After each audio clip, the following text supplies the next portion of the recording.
banyak orang mengatakan debat capres ini membicarakan masalah program kerja, visi dan misi, ataupun membicarakan kejelekan masing-masing.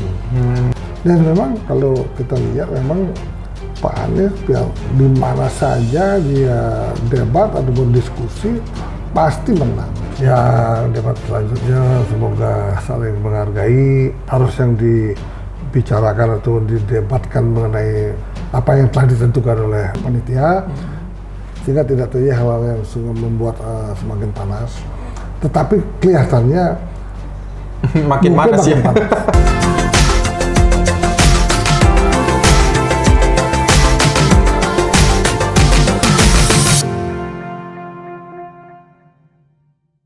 Halo Sobat Mr. Puisi, lagi bersama saya Rudy, channel kesayangan kita Mr. Puisi Live. Nah, pada hari ini kita akan ngobrol-ngobrol santai nih tentang debat capres kemarin teman-teman. Karena ada beberapa yang mengatakan ini tuh debat capres itu gagasan, menyampaikan gagasan atau hanya roasting belaka. Nah, ini kita akan bahas bersama, siapa lagi kalau bukan Mr. Puisi. Tepuk tangan untuk Mr. Puisi teman-teman. Ya, Mr. Puisi, gimana kabarnya hari ini Mr. Puisi?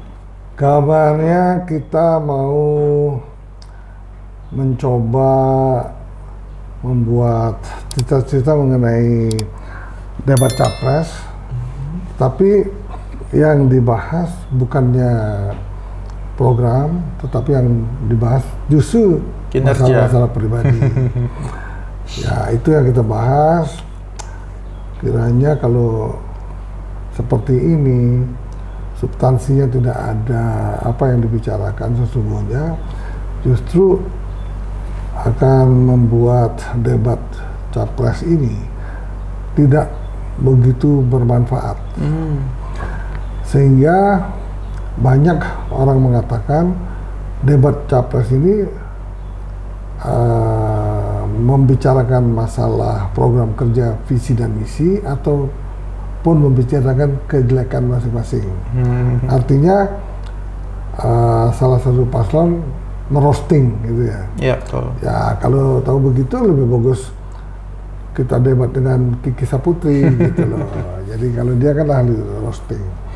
Tapi kalau dibilang roasting ya nggak bisa juga. Karena kalau merosting itu kan kita harus minta izin kepada orang yang di roasting, boleh nggak membahas masalah kelemahan, kebaikan, sehingga terjadi cerita-cerita yang lucu. Nah, tetapi banyak orang mengatakan, wah ini roasting atau debat, gitu loh. Ya, itu yang menjadi permasalahan. Jadi artinya debat capres ini seperti orang tidak serius, ya, sedangkan yang didebatkan harusnya bidang pertahanan, keamanan dan geopolitik. Ternyata seperti bercanda menanyakan masalah kekayaan, ataupun masalah kepemilikan misalnya. Makanya ada yang mengatakan ini memang dibahas masalah pertahanan atau pertanahan. Nah, kan mirip tuh. Betul. Ya, jadi kayak lucu-lucuan gitu ya. Kalau mau lucu-lucuan ya kita undang Kiki Saputri aja gitu loh. Tapi sangat disayangkan sekali ya Mr. Puisi, karena seharusnya hal itu pada debat kemarin itu bisa dijadikan ajang di mana untuk para capres ini mengutarakan visi dan misi mereka kan sebenarnya. Ya, justru itu kenapa visi dan misi pertahanan, kemudian luar negeri, geopolitik, kenapa yang ditanyakan masalah tanah. Nah, itu hasilnya jadi ribut. Akhirnya pasangan keduanya itu seperti sudah sulit sekali untuk berkomunikasi setelah debat capres. Biasanya kan kalau habis debat capres atau wapres salam-salaman gitu ya. Ya, betul. Ya, pada waktu itu tidak terjadi salam-salaman. Mungkin kan sudah memanas sekali ya Mr. Puisi. Memanas, dan memang kalau kita lihat memang Pak Anies di mana saja dia debat ataupun diskusi pasti menang, karena mereka itu memang orang kutu buku, kemudian banyak sekali mempelajari hal-hal masalah perekonomian, masalah-masalah kebudayaan, pendidikan, dan lain-lain, sehingga tidak akan mampu orang memojokkan dia apabila dilakukan debat politik. Gitu. Iya. Nah, karena ya walaupun banyak orang mengatakan waktu itu yang Pak Ganjar paling bagus debatnya, tapi kalau menurut saya sih Pak Anies yang lebih bagus, paling jago ya Mr. Puisi ya. Kalau Pak Ganjar ada hal-hal seperti seperti menghafal, mengingatkan data-data dari lain, bawa sepotong kertas. Kalau Pak Anies, apa yang ditanyakan dia pasti bisa ngeles, dan dia nggak tahu pun dia bisa jawab. Walaupun jawabannya nggak benar, tetapi dia bisa mengatur jawaban sehingga orang menyatakan wah luar biasa gitu loh. Itu kelebihannya Pak Anies. Tapi kalau Pak Prabowo itu kan memang kalau pidato luar biasa, menggebu-gebu. Tetapi kalau untuk berdiskusi debat tuh bingung dia menjawabnya. Betul. Ya kan? Karena mungkin kan nggak semua orang tuh bidangnya di situ ya Mr. Puisi ya. Kalau mengenai praktis, kata-kata yang praktis tanpa kata-kata yang tidak mengandung ilusi, improvisasi, kata-kata yang debat biasa-biasa, tidak banyak yang harus diinformasikan, mungkin Pak Prabowo bisa. Makanya kalau Pak Prabowo pidato bisa 5 jam, dia ngomong apa adanya, ceplos-ceplos gitu loh. Ya, betul-betul.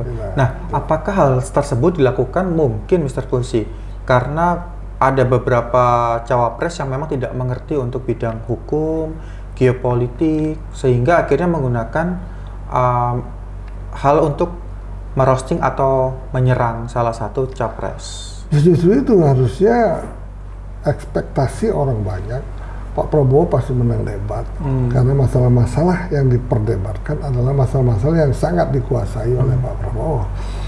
Ternyata justru menjadi bumerang karena mungkin banyak hal-hal yang dicari-cari oleh pasangan capres lainnya, sehingga ditemukanlah hal-hal yang mungkin bisa dijadikan sesuatu untuk menyerang. Sehingga banyak sekali ibu-ibu sampai menangis loh, seolah-olah kok diserang seperti itu. Ya padahal kalau debat boleh saja saling menyerang, asalkan substansinya mengena. Tapi kalau substansi yang diperdebatkan yang sudah digariskan oleh KPU itu tidak kena, ya seolah-olah memang menjelek-jelekan gitu. Betul. Padahal itu kan debat. Nah, kalau di luar jalur harusnya kan Pak Prabowo bilang begini loh, yang diperdebatkan kan bukan masalah tanah. Silahkan Anda menanyakan masalah pertahanan dan luar negeri dan geopolitik. Nah, mungkin bisa itu. Tapi kan Pak Prabowo kayaknya agak emosi, diam gitu, tapi untung tidak berteriak gitu. Nah itulah, jadi sebetulnya Pak Prabowo sudah temperamennya sudah jauh kalau kita bandingkan dari tahun 2014, 2019, tapi sekarang sudah penampilan Pak Prabowo cukup santai, kemudian juga bisa membuat ketawa, lucu dan lain-lain gitu. Kalau mungkin yang tadi dibahas tentang tanah, Mr. Puisi, apakah ada hal-hal lain yang mungkin yang waktu itu diperdebatkan tapi di luar dengan tema yang sudah disiapkan? Memang banyak yang diperdebatkan mengenai rahasia mengenai pertahanan, itu kemungkinan tidak dijawab secara tuntas sama Pak Prabowo, sehingga Pak Prabowo menginginkan kenapa kita diskusikan di luar saja yang lebih detail, karena itu kan mengandung masalah-masalah pertahanan dan lain-lain gitu. Betul, mungkin Pak Prabowo pun juga bimbang Mr. Puisi di antara dia ingin menjelaskan tapi mungkin waktu tidak memenuhi, dan mungkin juga ada beberapa hal yang memang sensitif untuk dibuka di ranah publik seperti itu mungkin Mr. Puisi. Ya, makanya seolah-olah tidak ada titik temu, tidak ada pertanyaan yang pas, tidak ada jawaban yang pas, sehingga seolah-olah ada paslon seperti Pak Anies seolah-olah merosting Pak Prabowo, Pak tapi Prabowo. tanpa izin. Persetujuan dari itu Pak makanya, Prabowo. Ya kalau gitu kita lebih bagus kita merosting Kiki Saputri aja di sini ya. Ya coba kalau kamu bisa nggak merosting Kiki Saputri? Waduh, yang ada saya yang di roasting sama Kiki nanti. Oke, kalau saya ya, kalau Kiki Saputri itu orangnya pendek, ngomong apa adanya, pikirannya luar biasa untuk bisa membuat narasi sehingga seperti mendelek-delekkan tetapi membuat ketawa. Nah itulah Kiki Saputri. Tapi mereka tuh sebetulnya ahli riset juga. Mereka tuh Iya, pasti sebelum dalam melakukan merosting orang roasting. pasti dia riset. Betul. Tapi yang paling hebat dia bisa ada improvisasi sehingga orang ketawa. Iya. Nah itu makanya kalau mau jadi orang top belajar stand up komedi. Nah itu loh. Waduh. Oke kalau gitu ya bisa kita informasikan bahwa itu bukan salah roasting ya. Sebetulnya ada memang sesuatu perdebatan yang saling mencari kelemahan-kelemahan. Karena apa? Ini pemilu udah di depan mata. Betul. Kalau bisa mencari kelemahan, membuat orang marah, walaupun apa yang dibicarakan menyalahi aturan, ya itu justru kalau semakin rame, justru bisa menaikkan elektabilitas masing-masing paslon. Gitu loh. Nah tentunya penilaian masyarakat yang benar mana ya kita nggak tahu. Yang penting yang jelas bahwa elektabilitas Pak Prabowo habis debat itu justru naik walaupun sedikit naik gitu. Karena memang kalau saya sempat kita lihat-lihat ini malah kebanyakan masyarakat di luar masyarakat di Indonesia ini malah kebanyakan jadi hibah sama Pak Prabowo ya Mr. Persi, karena kemarin malah ada yang menangis loh, cewek yang menangis. makanya Ya justru itu loh kalau kita mencari kesalahan-kesalahan orang malah jadi bumerang untuk kita ya Mr. Persi ya. Tetapi yang menjadi permasalahan kenapa Pak Ganjar kok turun elektabilitasnya, Pak Anies walaupun naik kecil. Nah itu loh. Jadi ya udahlah kita lihat nanti apakah dengan roasting ini membuat Pak Prabowo bisa menang menjadi 50% ke atas, sehingga terjadi satu putaran gitu loh. Nah jadi nanti kita masih akan lihat teman-teman kira-kira apakah ada peningkatan dari masing-masing capres ini untuk penilaiannya. Nah jadi kalau misalkan nih Mr. Puisi, kalau kita bahas-bahas tentang roasting gagasan pada debat capres nih Mr. Puisi ya, ini kan nanti akan ada debat capres yang selanjutnya. Nah, kalau dari Mr. Puisi sendiri, kira-kira apa sih yang saran untuk para capres ini biar nanti waktu debat itu memang sesuai dengan jalur? Ya, debat selanjutnya semoga saling menghargai, harus yang dibicarakan atau didebatkan mengenai apa yang telah ditentukan oleh panitia, sehingga tidak terjadi hal-hal yang membuat semakin panas. Tetapi kelihatannya makin panas ya. Karena ini trik-trik daripada untuk menaikkan elektabilitas ini, sehingga nanti mungkin ada lagi hal-hal yang sangat menyudutkan Pak Prabowo, dipancing-pancing. Nah tentunya Pak Prabowo jangan emosi. Kalau nggak emosi, sebaiknya jawabnya dengan tersenyum aja gitu loh. Gitu. Jadi kita harap nanti untuk para capres pada debat selanjutnya itu untuk bisa saling menjaga, mungkin satu adalah emosinya, kedua mungkin etikanya, mungkin ketiga juga pertanyaan-pertanyaan yang dibahas itu juga harus sesuai dengan tema dan jalurnya ya Mr. Puisi ya, seperti itu ya. Nah, kalau dari Mr. Puisi sendiri untuk sampai saat ini, kira-kira untuk debat capres sudah berlangsung nih, udah 1, 2, kira-kira yang lebih menonjol mana nih Mr. Puisi? Kalau debat berikutnya ya, kalau untuk capres. Pasti Pak Anies akan menonjol. Gitu loh.